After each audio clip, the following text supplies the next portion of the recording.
Hey, I'm Shaye Warner, and you are listening to the Casual Cattle Conversations podcast. Whether you are a seasoned rancher or just curious about the cattle world, this podcast dives into the stories, science, and future of ranching. Let's get started and keep your herd ahead of the herd. Today, we are visiting with Kelly Saunders about fetal programming. Kelly dives into both the practical and technical aspects of this conversation and gives ranchers a lot to think about. So, let's dive right in. Well, Kelly, welcome back to the show. You're probably one of those people who, since this is your third time on, you're wondering where your co-host cap is, and I still haven't gotten those, but thanks for joining me again. Yeah, of course. It's always a pleasure, Shay.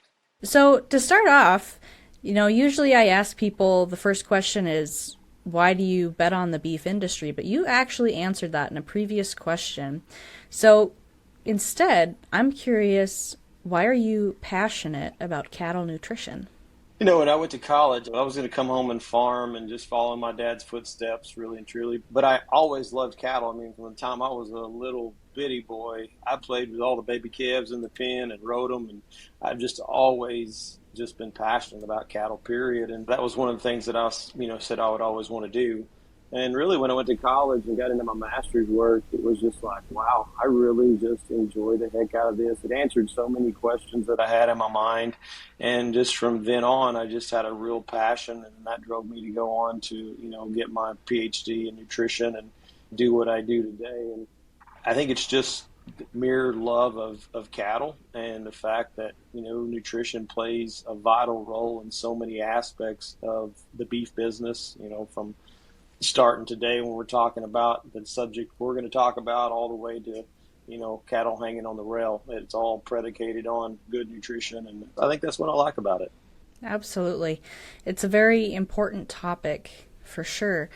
Now, you've talked about how it plays a big role in your job and position in the beef industry today.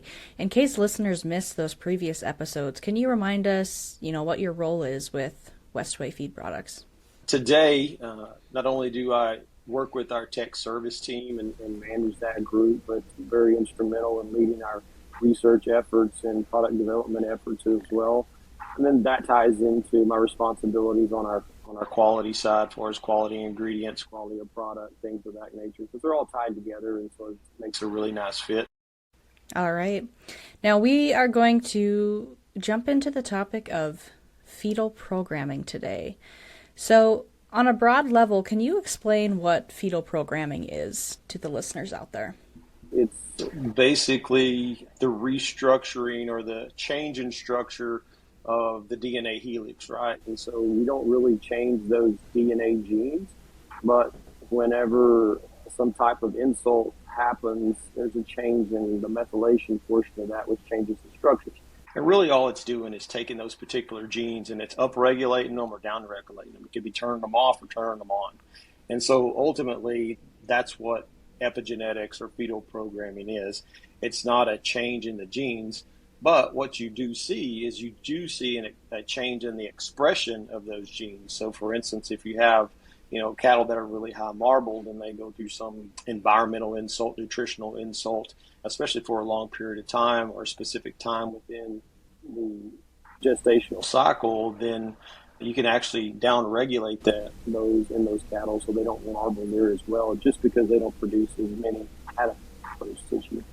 So, you touched on it a little bit. I really appreciate that example, but can you share a little bit more about how this has an impact and is such an important topic for the entire beef supply chain, from ranchers to feeders to the packer to the consumer even?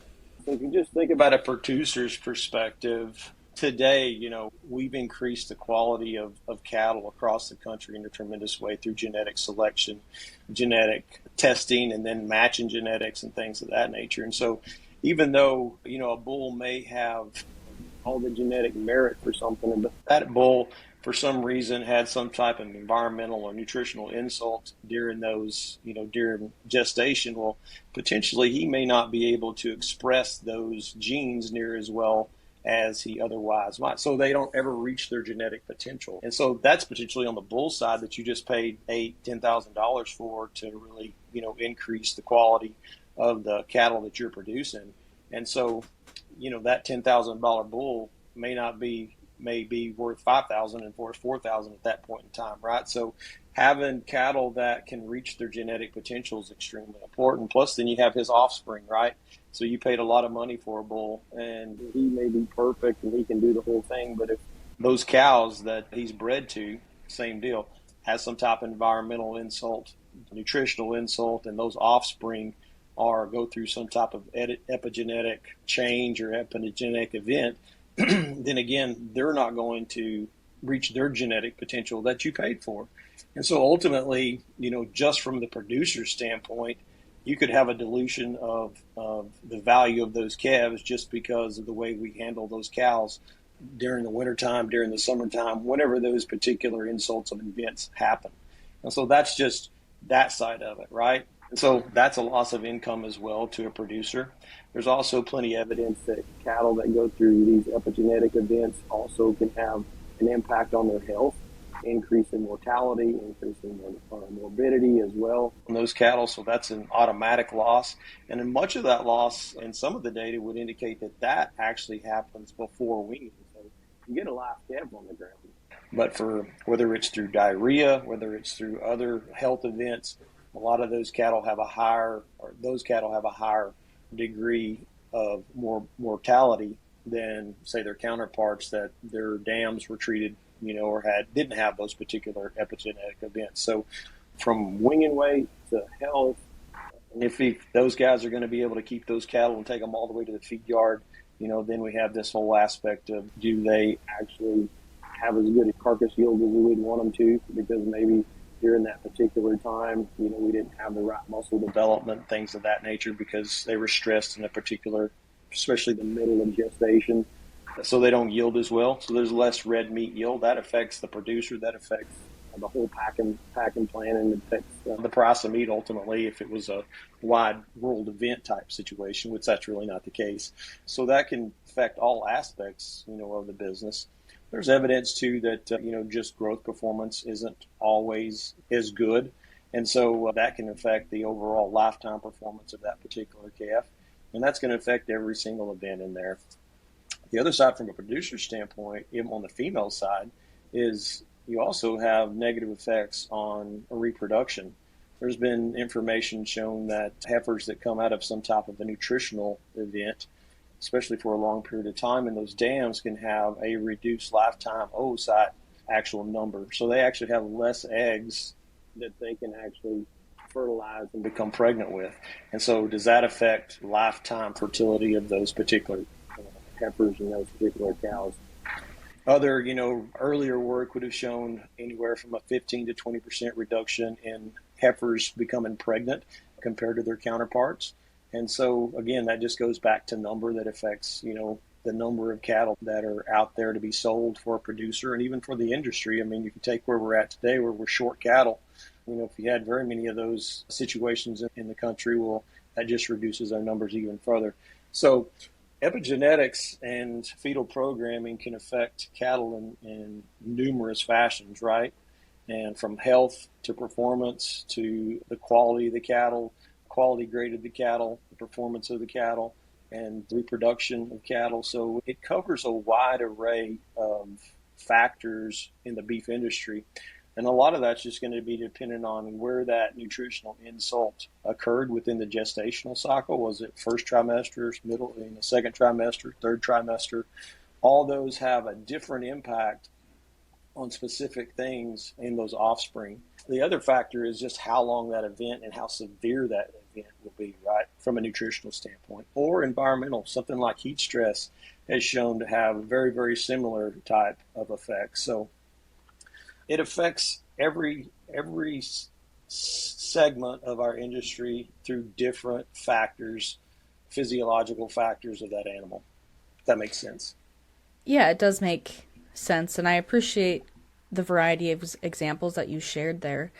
Do you want to go more into maybe some examples or statistics, whatever it may be, about what the different impacts can be if those insults, as you called them, happen in that first, second, or third trimester? So initially, if you think about the first trimester of an animal's development, That's really where I think we see the most health events that are, the impact on health the most, because that's when you're going to have all your organs and your heart and your spleen and your liver and your pancreas and all those vital organs are going through development, right? And so during that particular time, there's potential limitations that can limit those developments, or especially when there's not enough nutrients or the right nutrients in order to actually develop that fetus at that point in time, say to develop the heart. There's been some data showed that cattle that had those nutritional insults there didn't have proper heart development. Well, we lose a lot of big cattle, in the summertime, especially up north with, aortic type problems. And those long day deads, they cost the industry a tremendous amount of money. I'm not saying that's exactly what the cause is, but I'm saying, those are potentially some examples that, organs and things like that could cause some problems. Other things from our immune system and how that can potentially be compromised up front during that first trimester because of those things, or other things, or is just another factor that can cause some real financial heartache for producers and for the industry as far as that goes. If you look at the second, and really it's kind of the mix between the second and third trimester, is really when muscle development starts to occur. Muscle development occurs in two phases, really. Initially, phase is somewhere around 90 days to about 200. That particular phase of development is developing the number of muscle fibers that are going to be produced, because once an animal is born, that animal has all the muscle fibers it's going to have for its lifetime. Just like when a calf is born, a female calf is born, a heifer, she is born with the number of oocytes that she's going to have for a lifetime. She can't make any more, and we can. And a calf, heifer, or a bull calf is not going to make any more muscle fibers if they're compromised during that time frame in that development. Now, also in that point in time is when you start have the initiation of intramuscular fat or adipose tissue, and that's within the muscle, right? That is that fat that is going to produce the quality grade that we really want. That starts kind of somewhere around that 150-day mark as well, as that just continues to get more and more. So the more fat tissue that we have in the muscle, right, the more opportunity we have to have higher quality grade cattle, based on if they have the genetic merit to do that. And so that's one of the things that affect us majorly. The other thing, especially in the last, say, 90 days, that last trimester, is once we've established the number of muscle fibers, then we have hypertrophy, which is basically those muscle fibers starting to get larger, right? And so that right there alone is another big factor. And in that last trimester, as well as whenever that intermuscular fat that is also that adipose tissue there is really ramping up, and we see the segregation between muscle fiber, number of muscle fibers, and actually turning those into adipose tissue, because those particular cells in the stem cell form, basically they're going to decide one way or another if they're going to be a muscle fiber or an adipose tissue fiber, right? And so those are going to be regulated, two different sections, but they're both regulated based on nutrition and other environmental stressors. And so understanding that piece of the puzzle and how that affects, the growth and physiology of these animals, I think is really important. And it just, again, goes to say, it changes the paradigm in my mind of how we've always thought about, cattle that are pregnant. The first and second trimester of the beef industry, we've always kind of said, well, those little cows can take care of themselves, yada, yada, yada. But it's really important to, especially that last 90 days, because nutrition requirements go up. And they do, because that's when, the majority of growth in that calf is going to occur. And so, that's when you start seeing protein requirements go from, 20% increase all the way up to 100%. They actually double, by the time we get to the end of gestation. And so that really ramps up the requirement right there. Energy requirements is up by 50% by the time that calf is born. And so that's really ramped up. And so those particular things are very important for us to realize. They do need supplementation during that time. And I'm not trying to say they don't. but we also need to take care of those cattle in the first and second trimester as well, because really and truly, those are just as important. We've just never thought of it really as an industry in that fashion, because each developmental phase during gestation has an impact on different aspects of that calf and the performance and the long-term fertility of that heifer as well, or the long-term performance of that steer that's going to be in the feed yard. It's so interesting to me, you talk about this is what's developing first trimester, second and third, and very important things happening during each period of time. So thank you for explaining that. Now, I kind of want to get to some more practical parts of the conversation. Not that what we discussed wasn't important, but when we're talking about, what steps can ranchers take to ensure that they are meeting the needs of these gestating cows, what are some practical things they can do to make sure that regardless of where that cow is at in her gestation period, needs are being met? I think that's where the rubber meets the road at the end of the day. I think we have to realize there are some events that we can't control. And there are things that we can control. We can control nutrition. We can't control the environment, right? And so, we're going to have droughts. And a lot of times you get in a drought and you're making, as a producer, having to make extremely difficult decisions on how much you're going to feed. Are you just going to try to weather this thing and get out of it? And I remember back in 2010, 2011, when we were in the heart of that particular drought, that, folks were doing that exact same thing. They were just trying to survive. And so we weren't really taking care of cattle probably like we would when in a good market, just because cash flows are a challenge, feed resources are a challenge, things of that nature. And so you're in survival mode. And I remember cattle, because I was still consulting at that particular time for producers in a few grow yards and things of that nature. And I remember cattle coming out of that set of calves that year. Those calves had tremendous amount of sickness. We had a high level of death rate. And, you just have to wonder back and think just, the way we had to take care of those cows just to get through that doggone thing probably had a really dramatic impact on the performance of those calves, what the quality of those cattle coming out of the feed yard were. So I think that just proves the fact that, nutrition is a big component of that. But those are things that we can't do anything about from, affecting fetal programming. Heat stress, really hot years, those are other things that we can't really control. I remember during that time frame too, I was consulting for a producer that was a registered seed top producer, and the set of bulls that came out of that year were probably the most genetically merited bulls, that producer had ever bred and raised. But that particular year, we had about 80 something days of temperatures over 100 degrees. And when we scanned those bulls that particular year, those cattle did not scan worth a hoot, even though their genetics would have said so, right? And sometimes you just can't, you're just going to go through those things and you can't help it. But what we can control, is we can control nutrition, and we can control that aspect of it.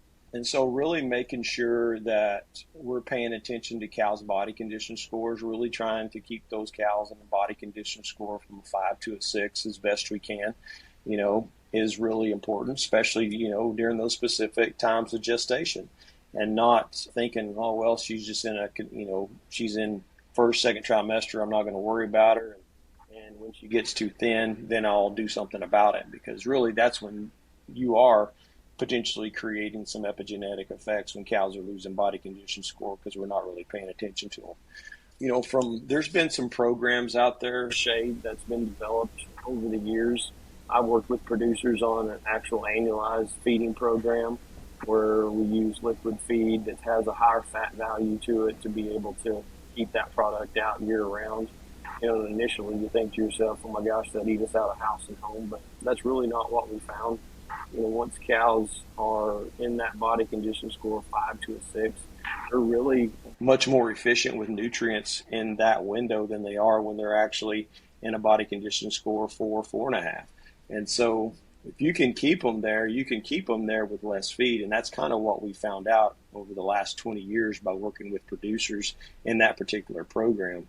And, having a product out 24/7, 365 days a year, you're allowing those cattle to make some adjustment to their nutrition, as the grass changes. Because the one thing about it, grass in the environment's dynamic, it's always changing. Grass is getting better and then it's getting worse every single day. And typically, in the majority of cow country, when we calve and then when we wean, basically that sets those cattle up for their requirements to be increasing as grass quality is decreasing. So that again just lends to the fact of having something out there and us not actually eyeballing cows saying, I think she's good, or we need to feed an extra pound a day. Because what I've found over the last 25 years of working is that typically by the time you see a difference in that cow, she's already lost a half or a body condition score, and then you're going to try to feed her, and then you're playing catch up at the end of the day, versus allowing those critters to utilize country and make adjustments to their intake from a free choice type product. It's worked really well where we've implemented that. Producers typically increase their conception rates, their weaning weights, things of that nature. And I do think it helps mitigate these epigenetic effects. The other thing that I think is important too is having a really good mineral program out and keeping that particular mineral program out. I've seen anywhere from, just straight salt box or not guys not putting that mineral at all, to just trying to supplement cows during the last trimester or going into breeding instead of keeping that particular, mineral supplement out year round. I think personally it's crucial to keep it out year round just the same. Those animals have a mineral requirement every day of the year, and depending on where they're at in their stage of production or how hard we're pushing those cattle to perform, all is going to be dictated by how, a really good mineral program and how those cattle perform are going to be on this. Again, I think it's a balanced nutrition approach. I think it's really paying attention to body condition score, health. Having a good health program is just as important, right? And so having a good vet on staff to be able to help you with that and make sure, things of that nature are really kind of tidy in your management practices is really important as far as that goes. Nutrition is different around the country. What we do down here in the South is a little bit different how we have to manage cows. In your neck of the woods up north, we don't get, feet of snow. We get inches, and it's usually gone by noon. And you guys get a foot of snow or more, and then it hangs around for all winter long, and that definitely changes. And those requirements change. And so I think, being able to figure out how you do that and how you manage your nutrition program is probably really key as well. It's definitely easier for us in the South than it is in the North. But I will give you guys this. You guys typically have much better hay to supplement cattle with than what we have down here. Our grasses a lot of times are going to be below 5 on crude protein and below, the low 40s in TDN. So really poor quality forages where you guys have better forages. So making sure we're supplementing cows at the time of the year when the development of a fetus is really key is going to be important to keeping any type of epigenetic events or fetal programming events from happening. Okay, so Kelly, you talked about, you have some producers who you encourage to put actually liquid feed out year round because ultimately it is still an affordable option when you're looking at the performance of those cattle and the gains you get there. Even if you don't want to go year round, make sure that there's supplementation during those critical time points when that fetus needs it and is growing. Is there anything else on the nutrition side that we haven't covered today that you want ranchers to be aware of? Or maybe is there something that the industry doesn't talk about enough on the nutrition side related to this fetal programming epigenetic topic? Yeah, the one thing I would add that I didn't mention is I think knowing your forages and knowing when, grass quality gets poor and you could potentially, there's a point in time in grass quality where nutrients become a limiting factor because the grass quality limits how much a cow can eat. And I think knowing when that happens, and that'll always give you a really good indicator of when you need to put the supplement out, right? And you can usually look at stools, and you can look at those stools of those cattle, and they start stacking, you know you're probably short. And so I think knowing grass and knowing how it affects cattle is going to be really important to matching all the other stuff that we talked about. You know, when you really think about it, about the industry as a whole, we talk a lot about nutrition. You know, there's a nutritionist, you know, on every corner, it seems like. So there's a lot of resources out there for producers to be able to tap into. And I think utilizing those resources is a really good practice, because a nutritionist can really help you. Even a vet can help you think a little more outside the box. And because a lot of times, even for myself as a producer, I can kind of get tunnel vision on specific things. And, you know, having a buddy of mine come in and look at something always is a helpful thing, because it kind of gives me a different perspective on things, and makes me think about things a little bit different. So I think using those resources out there are really important. I think tying nutrition to fetal programming, and think of it more holistically versus one versus the other, because they really are tied together. I think thinking of it that way, talking about it that way, is going to be really important going into the future as well. Because I think there are, like I said earlier, I just think as good a cattle as our seed stock producers are making today, and the value that are in those cattle and in those bulls and in those cows, man, it's really tough for you to think that you don't get your genetic value out of them because you mismanage the cattle, even if it's accidentally. And, you know, as an industry as a whole, I still think we have opportunity to take advantage of the real value and genetic potential of cattle, and I don't think we get it out of them today like we can. I think we're better. I think the drought that we went through in 2010, 11, and 12, I think that made everybody better cattlemen. I think we feed better cattle. We feed cattle better today than we did, but I still think we have a ways to go. Well, Kelly, you have shared a lot of insight today. Do you have any final thoughts or resources that you would like to share? There's a ton of resources out there, from, you know, your extension agents to NRS agents that are out there that can really help on the ranch and things of that nature. There's a lot of nutritionists out there that are more than willing to jump in and help producers. There's a lot of feed companies out there too that can do a really good job of going in and taking grass samples and, you know, putting proposals together for producers to really help them. And because there's some really neat technologies out there, and I said, so being able to tap into those is really critical. And I think, you know, depending on where you're at in the country, they dictate, you know, just how many resources there are. I think in the north, there's a lot of resources, there's a lot of people. But as you go south, there may be few less, but there's still plenty of people out there to help you. And I think reaching out and asking people for help from all aspects of the business is really important to move our whole beef industry forward. All right. Well, Kelly, I really appreciate you taking the time to visit with us today and share so much of your knowledge and experiences with myself and, more importantly, my listeners. Now, for anyone out there who wants more information, please go check out the Westway Feed link in the show notes or the description. And remember, the best way to support this podcast and all your other favorite podcasts is to leave a rating or review, and better yet, share it with a friend who would find this information helpful or interesting. But with that, happy ranching, folks.